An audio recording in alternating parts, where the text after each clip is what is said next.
Hello students, real and complex में आज हम पढ़ते हैं conformal mapping. What is the conformal mapping? Suppose two curve C1 and C2 in the Z plane intersect at the point P। Okay, हमने ये हमारा Z plane था, इसमें हमने दो क्या लिए, कर्व्स लिए। दोनों कहाँ इंटरसेक्ट कर रहे हैं? आपके P पॉइंट के ऊपर। P का जो कोऑर्डिनेट था वो हमने जेड नोट लिया। जेड नोट में क्या लिया? एक्स नोट प्लस में iota Y nought at an angle alpha 1, then the transformation F Z which map C1 and C2 respectively to the curve C1 dash and C2 dash in the Z plane intersect at P dash. Okay, at the angle alpha is said to be conformal if its sense of direction as well as the magnitude of the angle are equal. Students, that means आपके पास Z plane में दो curve थी जो intersect कर रही थी किस पे? पी पॉइंट पे। आपने उन पॉइंट से आपने जेड पॉइंट के साथ डब्ल्यू प्लेन, जेड जो प्लेन है और डब्ल्यू प्लेन, वहाँ से एक मैपिंग ले रखी है। ठीक है, आपने अगर आप जेड प्लेन की जो कर्व्स हैं उनके एलिमेंट की इमेज किस में ढूंढते हो? डब्ल्यू में। तो आपने C1 और C2 के कोरस्पॉन्डेंस में जो कर्व्स ली हैं C1 डैश और C2 डैश लिए। ओके, वो कहाँ पे मीट कर रही है? आपका P1 डैश से P डैश के ऊपर। अब देखिए, ये हमने दोनों कर्व के बीच का एंगल लिया है। दोनों कर्व के बीच का एंगल नहीं लिया हमने, जहाँ पॉइंट पे मीट किए हैं दोनों कर्व कट कर रही है एक दूसरे को, वहाँ पे हमने टेंजेंट ड्रा किया है। और टेंजेंट्स के बीच का जो एंगल होगा वही हम किसके बीच से कंसिडर करेंगे? इन दोनों कर्व के बीच में। ओके, ऐसे ही तो अब कहते हैं कि आपके दोनों जो आपकी जो मैपिंग है वो कन्फॉर्मल कहलाएगी। कब? जब आपका अल्फा 1 किसके बराबर हो? अल्फा 2 के बराबर हो। ओके, अब हम एक रिजल्ट पढ़ते आगे। The necessary and sufficient condition for the transformation F of Z to be conformal is that fz is analytic and f dash z not equals to 0. Students, इससे पहले आपने एनालिटिक फंक्शन पढ़ा है। What is the analytic function? Analytic function में आप क्या करते हो? चार पार्शियल डेरिवेटिव निकालते हो, उनकी कंडीशंस हैं, कौची रीमान कंडीशंस, वो सेटिस्फाई करती है, फंक्शन आपका डेरिवेटिव होता है। तो अब कहते हैं कि नेसेसरी और सफिशिएंट कंडीशंस बताइए कि जब आपका फंक्शन कन्फॉर्मल हो तो क्या वो एनालिटिक है या ना। तो देखिए, नेसेसरी सफिशिएंट कंडीशन में हम क्या करेंगे कि अगर हम एक बार कंसिडर करते कि आपका एफ ऑफ जेड जो है वो कन्फॉर्मल है, तो then we have to prove that F of Z is analytic function. Secondly, sufficient condition में अगर आप कंसिडर करके चलते हो कि आपका फंक्शन जो है वो एनालिटिक है, तो then you have to prove that the mapping are conformal. ठीक है, कन्फॉर्मल मैपिंग में अभी अभी आपने क्या प्रूव किया है कि दोनों जो कर्व हैं वो इंटरसेक्ट करती हैं। तो जेड प्लेन में और डब्ल्यू प्लेन में जहाँ पे जो कर्व इंटरसेक्ट कर रही हैं वो दोनों ही कर्व क्या होंगी? सेम एंगल बनाएंगी, तो कन्फॉर्मल हो गया। क्लियर? अब देखिए, हमने मान लिया पहले कि फंक्शन जो है वो हमारा क्या है? एनालिटिक है। तो that means we have to prove that F of Z is conformal. Okay, for this we have to prove that angle between them is same. Okay, so suppose W is equal to fz is analytic in a domain D in the z and z not interior point। fz आपने analytic function लिया domain D में, fz W is equal to fz mapping ले रहे हो, तो z इसकी domain है। ठीक है, जेड प्लेन, और इसके अंदर हमने कोई भी पॉइंट क्या ले लिया है? जेड नॉट, जैसे आप पहले भी लेते जा रहे हो। दूसरा, आपने डब्ल्यू प्लेन में इससे कोरस्पॉन्डेंस में क्या लिया? इससे कोरस्पॉन्डेंस में हमने लिया C1 dash and C2 dash. ठीक है, बी द टू कर्व्स, दो कर्व ले लिया आपने इंटरसेक्टिंग। वो कहाँ इंटरसेक्ट कर रहे हैं? आपके डब्ल्यू नोट पे इंटरसेक्ट कर रहे हैं। Okay, in the plane W plane corresponding to the curves C1 and C2 intersecting at z naught equals to x naught plus में iota y naught in Z plane. Okay, यही लेते हो कि C1 और C2 जो है वो आपके किस में हो? जेड प्लेन में, और C1 डैश और C2 जो डैश है वो आपके कहाँ पे हो? जब डब्ल्यू प्लेन में। ओके, ये आपका डब्ल्यू प्लेन है, ये आपका जेड प्लेन है। ठीक है, लेट आपने ले लिया W1 and W2 be the 2 points on C1 dash and C2 dash respectively correspondence to the points Z1 and Z2 Z1 and Z2 on C1 and C2 such that distance between क्या हो आपकी Z1 और Z2 और Z1 को हमने क्या मान लिया, R ले लिया। ठीक है, अब देखिए स्टूडेंट्स, मैं इस डायग्राम को क्लियर कर रही हूँ। आप एक पार्ट को देखिए पहले। सबसे पहले आपने क्या किया, दो कर्व लिए। ओके, आपने क्या लिया, दो कर्व ली। जैसे आप दो कर्व लोगे, मैं एक ही तरफ का एक्सप्लेन करूँगी पहले आपका। आपने दोनों कर्व ली, ठीक है, लिया, ये लिया, ये आपकी C1 होगी, ये आपकी क्या होगी C2।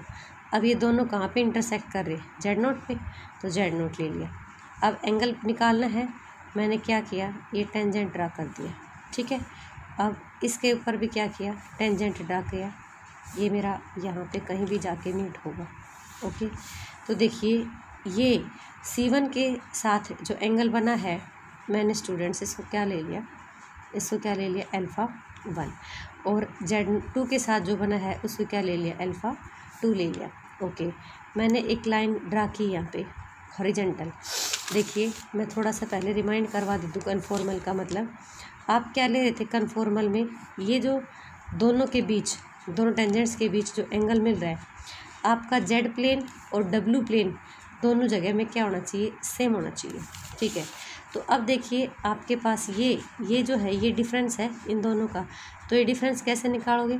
अब देखिए ये हमने यहाँ पे एक लाइन खींची हॉरिजॉन्टल लाइन जो पैरेलल है किसके, इसके, तो देन आपका ये जो एंगल था क्या है, α1, और ये जो एंगल है ये क्या है, α2 है ना। तो ये जो बनेगा इन दोनों के बीच का, ये आपका डिफरेंस बनेगा क्या, α1 माइनस में α2। क्लियर या नहीं आई बात समझ में। ठीक है, उसके बाद ये कहता है कि आपके पास C1 और C2 पे दो ऐसे पॉइंट लिए जो Z0 से क्या है, इक्वल। तो ये हमने Z0 से क्या ले लिया, इक्वल ले लिया। आपको डायग्राम क्लियर हो गया। ठीक है, हमने लिया, हो गया। अब देखो मैंने Z1 और Z0 के जो डिस्टेंस थी, Z2 और Z0 की जो डिस्टेंस थी उसको क्या लिया है, R लिया। अब मैंने मान लिया Z1 माइनस Z0 R ई की आइटा θ1, और इसको क्या लिया, इसमें देखिए मैंने ऊपर वाला जो एंगल बनाया उसको θ1 θ2 लिया है। डोंट वरी, आप α1 और α2 भी रख सकते हैं, कोई प्रॉब्लम नहीं। ऐसे ये मैंने यहाँ पे हाफ बनाया है ताकि आप इसको देख के कंप्लीट करो। ठीक है, ये एज इट इज़ इसी में होगा।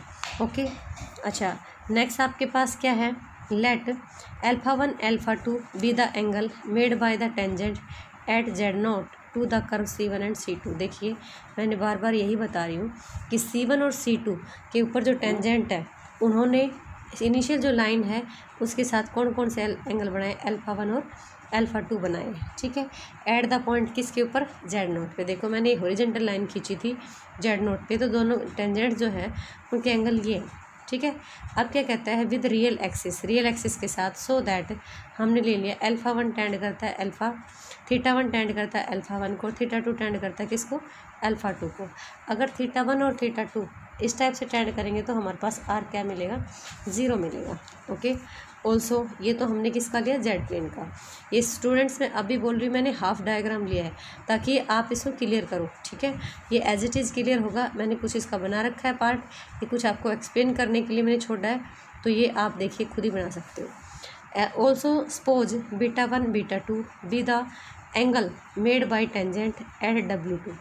अब β1 और β2 जो टेंजेंट ने W प्लेन में टेंजेंट्स ने एंगल बनाए W0 पॉइंट के ऊपर, कर्व कौन सी थी आपकी, C1 डैश और C2 डैश, वो एंगल्स है। ठीक है, तो यहाँ पे आपने Z1 माइनस Z0 को लिया था, यहाँ पे हम क्या मानेंगे, W1 माइनस में W0 को, L1 ई की आइटा φ1 और W2 माइनस W0 इसके डिफरेंस को क्या मान लिया, L2 ई की आइटा φ2 मान लिया।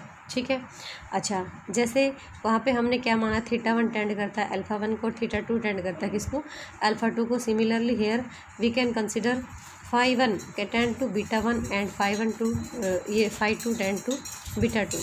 अगर आप ऐसा लेते हो तो L1 टेंड करेगा 0 और कॉरस्पॉन्डेंस में इसका L2 टेंड करेगा किसको, 0 को। ठीक है, ओके अब ये क्या कह रहा है, आपने फंक्शन एनालिटिक फंक्शन है तो आप डेरिवेटिव भी ले सकते हो, डेरिवेटिव लोगे ही तो आपने क्या लिया, एफ डैश जेड नोट लिया, जेड नोट पॉइंट के ऊपर, ठीक है।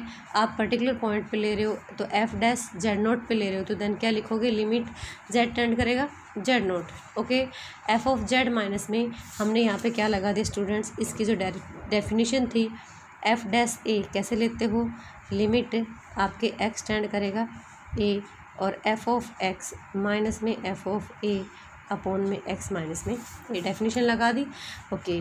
हमारे पास यहाँ पे जो डेरिवेटिव का जो पॉइंट है हमने क्या कंसीडर किया है, जेड नोट कंसीडर किया है, ओके। अब हम बारी बारी क्या डालेंगे, एक बार इसमें जेड की जगह जेड नोट, दूसरी बार जेड की जगह क्या डालेंगे, जेड टू डालेंगे, ओके। तो मैंने जेड की जगह जेड नोट डाल दिया, ठीक है। F of Z note minus में एफ ऑफ जेड वन, ठीक है, ओके।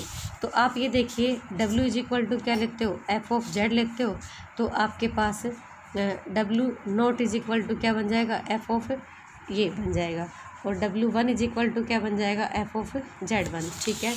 तो स्टूडेंट्स मैंने यहाँ पे क्या डाल दिया, एफ ऑफ जेड वन की जगह डब्ल्यू वन और इसकी जगह क्या डाल दिया, डब्ल्यू टू नोट डाल दिया। अब आपने इन दोनों की वैल्यूज़ रखे थे ना, ठीक है, हमने वैल्यूज़ को उठा के डाल दिया। अब ये ई की जो पावर्स थी उसको कंबाइन कर दिया।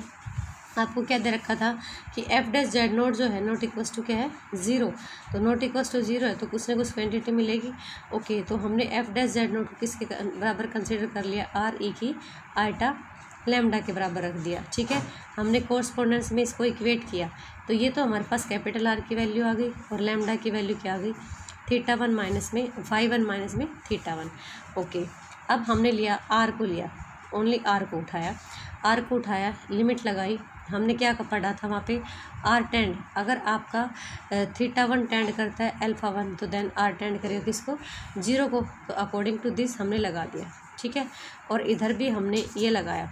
अब इसमें लिया, जब हम ये लगाते हैं तो ये आपके पास क्या बन जाएगा, theta one, five one tend करेगा बीटा वन और थीटा वन टेंड करेगा अल्फा वन, ठीक है। तो हमारे पास यहाँ से क्या बना, alpha is equal to beta one minus में अल्फा वन, इसको मैंने क्या ले लिया, ये ले लिया, ओके। सिमिलरली हमने जेड की जगह क्या डाला, जेड टू डाला, तो जेड टू डालने के बाद भी हमारे पास क्या मिला, मेन आपके पास ये चीज़ें कि lambda is equal to beta two minus में अल्फा टू। अब देखिए दोनों लैम्डा लैम्डा इक्वल है तो हमने दोनों को इक्वेट कर दिया, तो this shows that the angle between C1 dash and C2 dash and W note is equal in the magnitude and same sense to the angle between the curve C1 and C2। तो कह सकते हैं कि has the transformation is conformal, ठीक है। Students एक बार फिर से मैं रिवाइज करवा देती हूँ कि आपको फंक्शन क्या प्रूव करना है, कन्फॉर्मल प्रूव करना है। तो कन्फॉर्मल के लिए देखिए हमने डेफिनेशन पढ़ी थी कि इन जेड प्लेन में जो कर्व्स हैं उन दोनों के बीच का एंगल डब्ल्यू प्लेन के कर्व के बीच के जो एंगल है उनके क्या होना चाहिए, इक्वल। तो आपने क्या मानना है इसमें, एनालिटिक फंक्शन मान लिया, ठीक है। एनालिटिक फंक्शन मानने के बाद आपने डायग्राम लिया, डायग्राम में हमने दोनों C1 और C2 डैश के ऊपर पॉइंट्स लिए, ठीक है। पॉइंट लेने के बाद देखिए हमने यहाँ पे Z1 माइनस जेड नोट को क्या माना, ये मान लिया, Z2 माइनस जेड नोट को मान लिया। ऐसे सिमिलरली हमने क्या मान लिया, आपके जो मेन पॉइंट है ये है याद करने के, ठीक है, इसको ध्यान रखना, ये ले लिया। उसके बाद आपने क्या किया है, हमने डेरिवेटिव की कंडीशन लगाई, डेफिनेशन लगाने के बाद एक बार जेड की जगह क्या डालते, जेड डैश जेड वन डाल दिया। उसके बाद दोबारा क्या डाला आपने, जेड की जगह जेड टू डाला। दोनों से हमने लैम्डा को इक्वेट किया तो दोनों का जो एंगल था, दोनों प्लेन्स की जो कर्व्स थे उनके एंगल था वो सेम है। तो हम क्या कह सकते हैं कि हमारी जो मैपिंग है वो क्या है, कन्फॉर्मल है, ठीक है, ओके। और इसका जो सफिशिएंट पार्ट है वो स्टूडेंट हम नेक्स्ट वीडियो में, ओके, थैंक यू।